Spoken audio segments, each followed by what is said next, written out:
Now these type of integrations, what normally you used to do is we used to separate this twice x upon 5x plus 6 plus 3 upon 5x plus 6.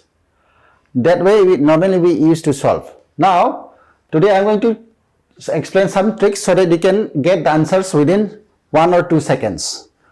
Now for these type of integrations, what normally what you used to do, the general formula I can say is, here I have ax plus b upon cx plus d integration of this. Okay, it is something from here. Okay, these are all linear, okay. If they have not given here constant, you can consider as a 3. For example, if they have given twice x upon 5x plus 6, then you can consider as twice x plus 0. Now this integral can be written as a upon c x. A upon c x, you can say ax upon c minus. Now after this matrix form, a into d minus c into b. Here a into d minus b into c upon c square, and then log of this, log of denominator into log of cx plus d plus c plus c, that c is a constant. Now apply this over here.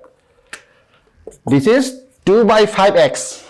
This integral is 2 by 5 x, you can say 2x upon 5 minus this into this, 6 2 is 12 minus 5 into 3 is what? 15 upon what is upon what? C square. What is c? C is what? Coefficient of x over here. Now 5 5s are 25 into log of this 5x plus 6 plus c. This is the required answer. Within few seconds you can get it.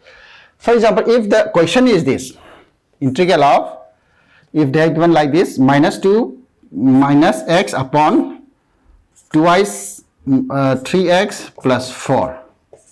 Now you have to bring in this form. Okay, this is can be written as, here ax, here I can say minus x minus 2 upon 3x plus 4 dx is equals to, here same, here ax, here this same as, here a is what? Minus 1. Okay, minus 1 upon 3x minus this into this, here minus 1 into 4 is what? Minus 4 minus and minus plus 3 is a 6 upon 3 is a 9, and log of this, log of 3x plus 4 plus c. This is the required answer.